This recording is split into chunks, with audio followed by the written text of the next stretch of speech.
Eso que tú haces de manera inconsciente, alguien lo ha pensado ya para que lo hagas tú de esa manera inconsciente. Vamos por el mundo sin pensar cómo nos manipula. Me gusta mucho llevar toda la parte que diseño a la parte psicológica. Cómo tu cerebro procesa esa información, ciertos colores en vajillas que no se utilizan porque no ayudan a comer, o por ejemplo el azul para las dietas se usa. Una identidad corporativa es fundamental. Es tu tarjeta de visita. Es lo que van a percibir de ti de primeras y luego cuesta mucho cambiar esa percepción que tienen de ti. ¿Qué es el éxito?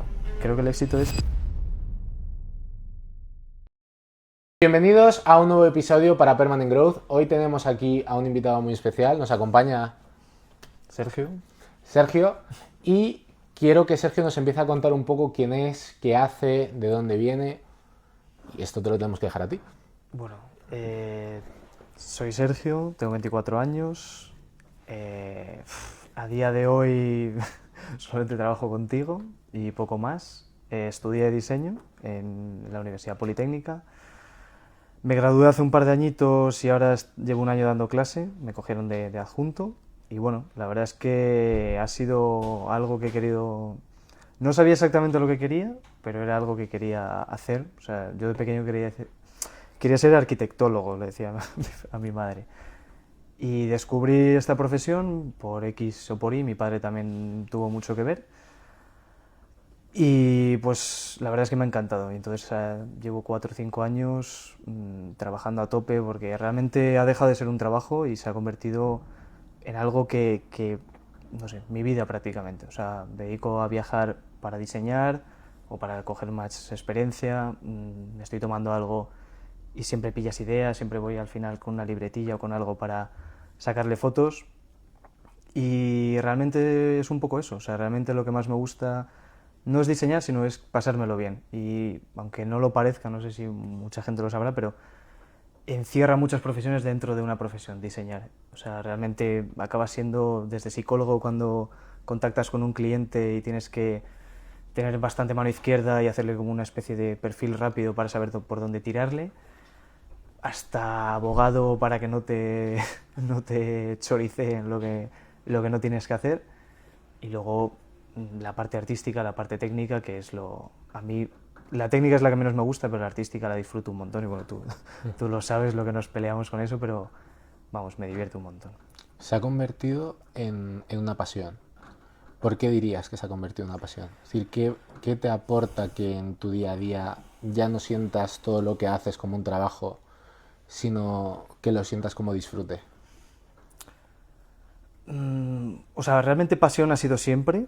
Lo que pasa que trascender a que pase de un hobby a que pase a ser tu trabajo y puedas dedicarte a ello de manera profesional, conocer gente increíble, trabajar con gente... Habitualmente se trabaja en equipos, en diseño es muy raro que trabajes tú solo. Y de hecho casi todos los estudios son 2 personas porque contrastar con otra persona es muchísimo mejor. O sea, yo siempre que pido referencias a alguien, sea mi familia, sea amigos o al equipo, lo que sea, es muchísimo mejor. Y el paso de pasión, o sea, de un hobby a apasionarme, es el hecho del el momento en el que llegó, que yo fue un momento raro de mi vida de no saber exactamente lo que hacer, un poco lo que pasa a todo el mundo, y como que fue como un embudo, o sea, cogió todas las inseguridades, todo lo malo que tenía yo, todo lo que sabía que quería hacer y me frustraba no poder volcarlo en algo, y lo volqué en eso y es que, vamos, te acepta lo que haga falta. O sea, es que ya te digo, desde... O sea, lo que quieras, realmente el diseño está en todos lados, entonces a mí no me gusta... O sea, de hecho yo estudié en la escuela de arquitectura y habitualmente hay mucho intrusismo por parte de la arquitectura, aunque yo me considero también arquitecto, pero me gusta muchísimo más definirme como diseñador, no como decorador ni interiorista, tal, sino como diseñador, porque si es como una frase muy común, si tienes algo que no, o sea, necesitas algo que no existe, te lo diseñas tú y te lo creas tú.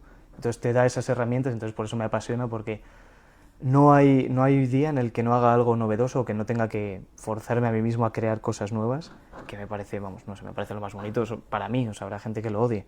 De hecho, hay gente en mi carrera que es más técnica y que odia crear, pero a mí ver cómo va floreciendo algo hasta que lo ves y o lo tocas en tus manos y pues es increíble, la verdad.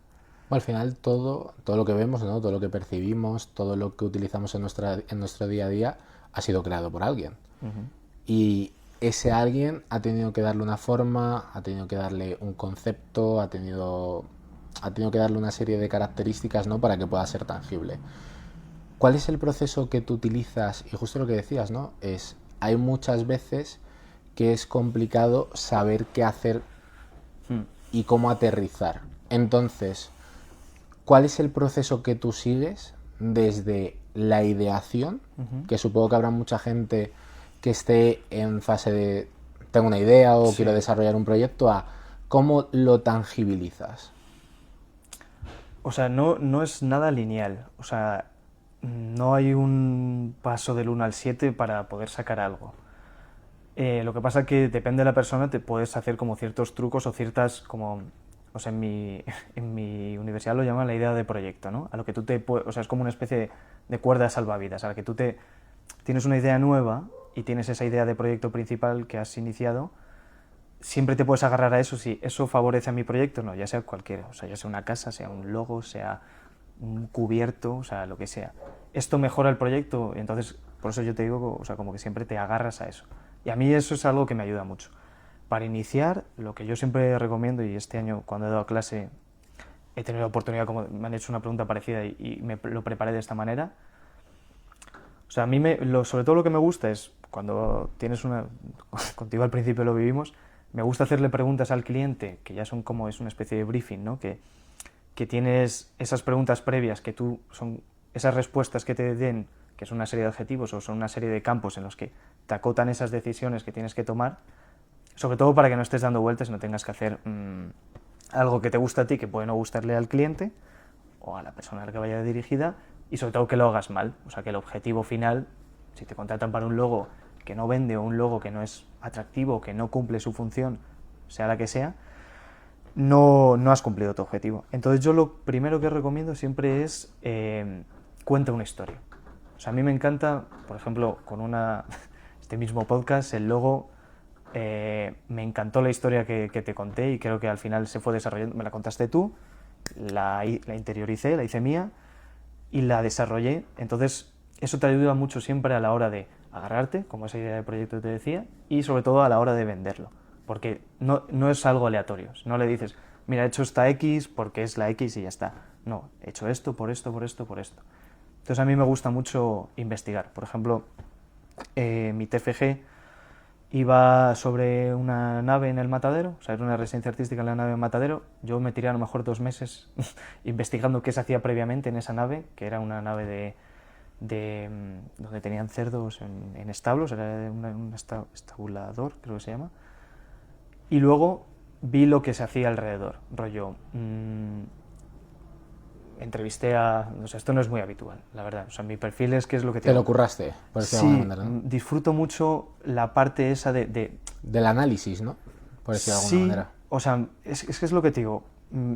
Al principio me sentía muy perdido en mi vida porque yo sentía que tenía aptitudes para muchas cosas y no sabía hacia dónde enfocarlas. De hecho, yo quería hacer marketing, entré de prácticas en una empresa de marketing.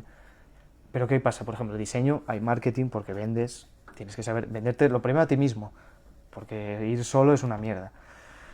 Y luego vender lo que tienes que vender, pues lógicamente no se vive del aire y todo, o sea, hay una parte social y luego una parte de económica, lógicamente. Entonces va un poco por ahí, me gusta mucho vivirlo, o sea, hacerlo mío. Si alguien me da un proyecto, o sea, a veces mis compañeros o mis colegas de profesión no llegan a creerse tanto el proyecto y lo hacen como, yo que sé, tú eres, no sé, 500 euros y siguiente.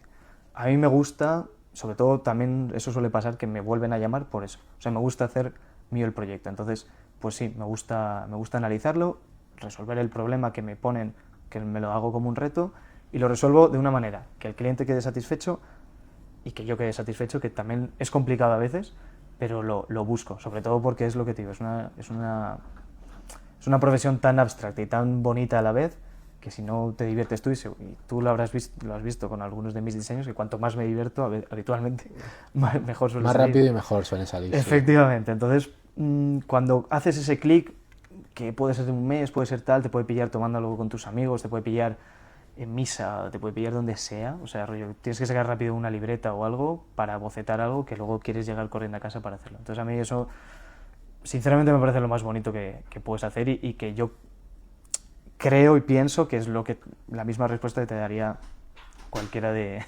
mis amigos o de mis conocidos, supongo. ¿Y cuánto dirías, porque hemos estado hablando, ¿no?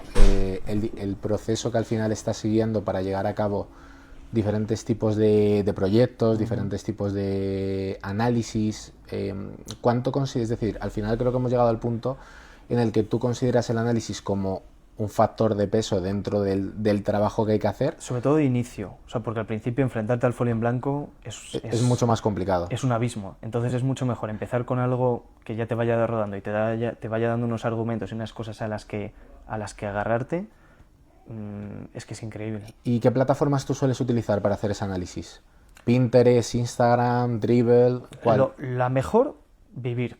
La mejor vivir. La mejor es que tú vayas con... es más cómodo, a mí me gusta mucho la fotografía, pero es cierto que en mis últimos viajes yo no he llevado nunca cámara porque es que es un engorro y sobre todo en X países puede ser una llamada, entonces es mejor teléfono en mano y lo que sea, o sea, lo que te haga, le tiras una foto y yo tengo, vamos, el otro día estaba con un amigo mío que es fotógrafo, tengo como 6 o 7 veces más fotos que él en el teléfono, o sea, no sé si tengo como 17.000 o algo así, es una barbaridad, pero siempre vuelvo ahí, me hago una serie de álbumes, me hago como una especie de galería, ¿no? Biblioteca mental y biblioteca física de qué necesito y siempre se te ilumina la bombilla de por qué has hecho esa foto y por qué tienes que volver a esa foto. Claro, pero hay muchas veces que esas fotos que te vas guardando, ese conjunto de información, no lo utilizas en el momento, sino que lo utilizas mucho más adelante y que puedes llegar a entender por qué en ese momento eso te llamó la atención, ¿no? Sí, o sea, de hecho pasa mucho que lo que hemos hablado antes del proceso creativo, lo reengancho, hay una cosa que se llama como, ¿no?, la biblioteca de ideas, que tú tienes una idea muy buena, o sea, habitualmente hay un pecado como de diseñar o de arquitecto, o sea, una profesión creativa, quieres meter todas las ideas en un mismo proyecto y a veces que, o sea, cuanto mejor, o sea, cuanto más limpio esté y más conciso sea y responda con lo menos a las preguntas que te han hecho en un principio, mejor. Entonces lo que haces, que cuesta mucho, ¿no?, porque al final son como tus bebés, literalmente lo coges y no sé, hay gente que tiene literalmente cajas físicas yo la tengo de hecho, rollo de coger esbozos o bocetos o ideas, lo que sea, y tienes como ese bucket, ¿no?, rollo de pues lo tengo ahí para cuando lo necesite, porque sé que en algún momento lo voy a necesitar y a las malas es tal. Entonces, y siempre suele ser una fuente de inspiración de lujo, la verdad. Después de comentar un poco qué haces, de dónde vienes, a qué te dedicas, pero también cómo se hace o cómo te inspiras tú para hacer lo que haces. Es lo que te he dicho, perdón, ¿eh? O sea, yo no soy lo más habitual, tampoco tengo un proceso muy lineal. Bueno, o sea, pero, es muy personal. Pero es tu proceso Claro. y es tu persona. Ahora vamos a entrar un poco más a cuánto o cuán de importante es o consideras que es, porque creo que en España no se da tanta importancia específicamente a esto, y yo justo es un punto en el que estoy un poco en desacuerdo con respecto a lo que se lleva aquí, y creo que tú también es. Para ti, ¿cuánto de importante es, por ejemplo, una identidad corporativa? ¿Cuánto de importante es una paleta de colores? ¿Cuánto de importante es una tipografía u otra? Es fundamental, o sea, no lo digo, o sea, lo digo de manera objetiva, o sea, 100% o sea, es tu tarjeta de visita realmente, o sea, es lo mismo que cuando alguien pues te viene a una reunión en chanclas, pues no es un símil poco con pinzas, pero bueno, lo puedo coger así o sea, me gusta mucho llevar toda la parte que diseño, y tú lo sabes, a la parte a la parte psicológica, ¿no? O sea, cómo tu cerebro procesa esa información, y entonces eso para mí hace a un buen diseñador o hace a un buen creativo el hecho como que te dirige previamente a lo que tú quieres, a lo que esa persona quiere que haga, en este caso el cliente, de la mano del diseñador. O sea, yo si por ejemplo quiero, no sé, al igual en los supermercados pues está la banda central, hay ciertos colores en vajillas que no se utilizan porque no ayudan a comer, o por ejemplo el azul para las dietas se usa, te dicen comen un plato azul para que te dé como menos ganas de comer. O sea, es fundamental porque es lo que van a percibir de ti de primeras, si una primera imagen, aunque todo el mundo diga que no, o sea, es que 100% es lo primero que se te queda grabado, y luego cuesta mucho cambiar esa percepción que tienen de ti. Entonces, una identidad corporativa que sinceramente yo no entendí su importancia hasta que empecé a desarrollarlas de manera no profesional, sino ya en la carrera. A mi TFG le hice una identidad corporativa. Lo primero lo hace realista el proyecto. O sea, cuando tú ya tienes un logo, tienes algo que te representa, que sabes lo que significa, puede ser incluso como, pues eso, algo de lo que estés relativamente orgulloso. Hay gente, yo sé, el fundador de Nike, Phil Knight, su logo en un principio era horrible, no le gustaba ni a él, se llamaba Blue Ribbon. Y lo hizo una mujer por $300 de la época y luego le regaló miles de acciones porque fue como de improviso. Entonces hay veces que hace eso, que la gente primero hace la empresa, que por supuesto es lo más importante, y luego hace el logo, o lo hace un rebranding o lo que sea, y luego hay gente que primero hace el logo. Me parecen los dos caminos igual de correctos, sinceramente. O sea, porque es algo, pues, como te he dicho, lo empiezas a ver más realista, y sobre todo cuando alguien está empezando, esas pequeñas victorias son muy importantes. Y el tema de cómo eliges tus colores, cómo eliges, pues eso, lo que te va a representar, es igual de importante que vestirte. O sea, de hecho, en mi profesión habitualmente se utiliza el full black. O sea, solo vas black porque trabajas tanto con colores que te juro que te vuelves loco. Y las tipografías igual. O sea, no sé exactamente cuántas tipografías, pero millones y millones, cada día se crean más. Nosotros hemos creado varias. Es igual, pues lo que hablábamos antes, es como crear un hijo, ¿no? En plan, tu bebé gráfico, claro, no sé, va un poco por ahí. ¿Tú consideras, por ejemplo, que con un mal logo es más difícil vender? Independientemente del tipo de negocio, no vamos a pararnos porque al final en ropa está claro, en la industria de la moda está claro que si tú tienes un logo que no es adecuado, no es bueno, no transmite, va a ser muy difícil venderlo. Pero en otro tipo de negocios, como puede ser una empresa tradicional dedicada al transporte, ¿crees que genera una diferencia también? O sea, creo que se puede, por supuesto, si tu producto es bueno, va a dar por sí solo, pero creo que es un win-win por todos lados. O sea, sobre todo porque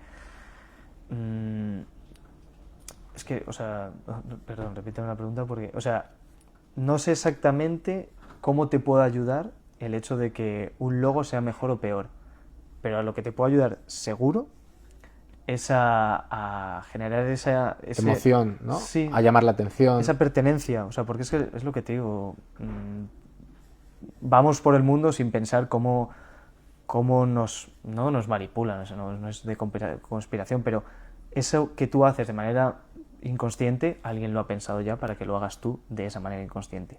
Entonces, eso es lo que puede ayudar muchísimo. Y el hecho de que, ¿no? Lo que hablábamos de moda, ese sentimiento, ¿no? de pertenencia al grupo que toda persona busca, se genera tras un logo habitualmente. Entonces está todo muy, muy, muy estudiado, muy al milímetro, es decir, cualquier color que vemos en cualquier sitio, cualquier tipografía, eso está así, aposta. Pero por supuesto, o sea, es que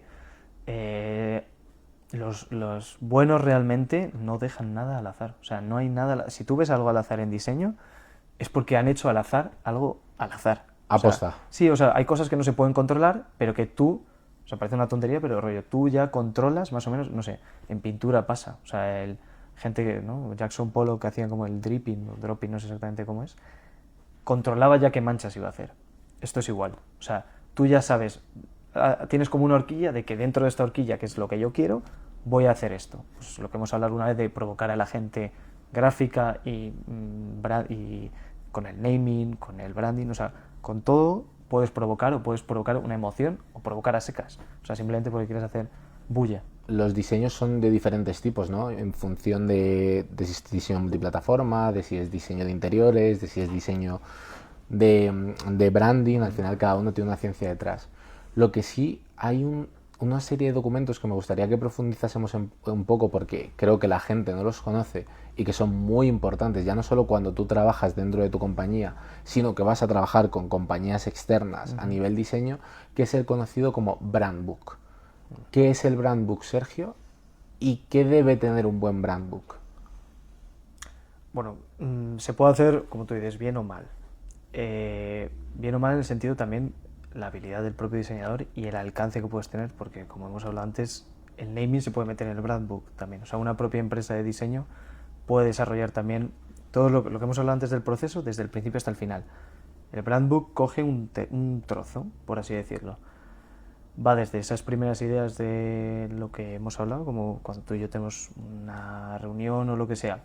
Esas preguntas se ponen habitualmente al principio, sobre todo para recoger y para evidenciar que eso es lo que quieres transmitir y que lo que va después está. A mí me gusta, cuando alguien no entiende lo que es, le digo, es tu Biblia. Tú a lo que, cuando quieras, tengas una duda de cómo hacer algo, tú te vas ahí. De hecho, hay gente que se lo ha impreso de verdad y tiene ahí como el brand book de verdad y tal.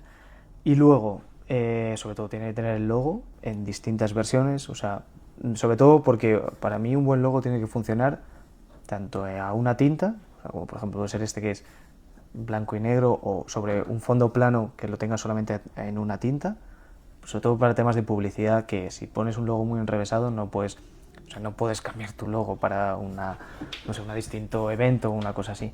Entonces, para terminar, Sergio, nosotros tenemos una dinámica antes de la última pregunta, la que nos gusta que nuestros invitados pongan una frase, algo que les haya motivado, una dedicatoria, algo que quieran. Puede ser desde un emoticono, una pequeña frase, un poco más largo, en este cuaderno que te voy a dejar.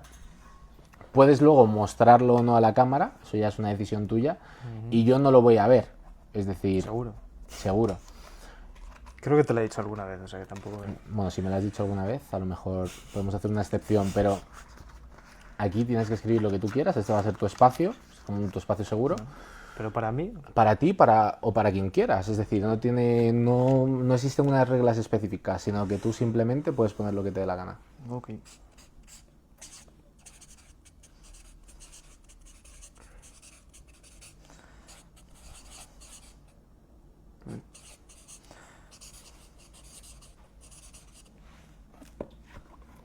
Listo. ¿No la ha querido enseñar? No. Como habéis visto, entonces preservamos su intimidad y privacidad. Y por último, al final, nosotros, aparte del podcast, que probablemente verán un poco más tarde de este directo en el que llevamos trabajando un tiempo, nos gusta hacer una última pregunta que es bastante reflexiva con el objetivo de analizar, porque a día de hoy en redes sociales, en Instagram, en TikTok, incluso en LinkedIn te podría decir hay una tendencia de qué es el éxito, ¿no? O sobre qué es el éxito como idealizado de tener un penthouse, tener un Porsche 911 aparcado en la puerta y otra serie de logros materiales, ¿no? Que al final se supone que cuando llegas a ese estado ya es como paz, tranquilidad. Pero nosotros de verdad consideramos que el éxito es súper subjetivo y que en función de la persona va a ir variando. Entonces nos gustaría preguntarte, para ti, ¿cuál es la clave del éxito o qué es el éxito? A ver, no creo que sea yo la mejor persona para responder esto, porque no considero que todavía sea una persona exitosa. Lo espero ser. Pero cuando yo lo imagino a lo que aspiro, es un poco a lo que hablábamos antes. O sea, sinceramente aspiro a que mi trabajo no me gustaría trascender y que se convierta en algo que no me gusta. Por eso siempre hay que tener como ciertos límites de que no sea, o sea, no se convierta en tu obsesión vital. Pero a día de hoy, de momento, para mí es eso, o sea, tener la libertad de poder hacer cosas que a mí me gustan, cosas que haría de manera gratuita y que se sientan valoradas. Ya no digo económicamente, o sea, porque da igual un poco, o sea, no da igual, lógicamente, pero da igual las cantidades o tal.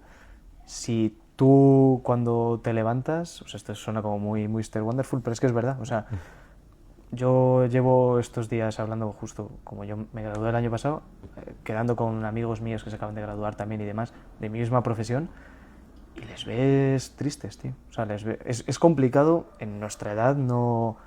O sea, estar feliz con tu trabajo, pero yo a nivel de eso, o sea, estoy contento, porque todo lo que hago es que no es una carga para mí, o sea, es bonito. Entonces, creo que principalmente es eso. O sea, creo que el éxito es alcanzar los objetivos que uno mismo se ponga, sinceramente, de ser lo mejor que puedas en lo que quieras hacer, para mí. O sea, depende de lo ambicioso, lo que seas. Supongo que luego más adelante te va cambiando la idea, pero mi yo de 24 años piensa eso. O sea, piensa que seguir haciendo lo que te gusta, si te dan esa oportunidad, si no te la dan, te la buscas tú, que también la gente está un poco...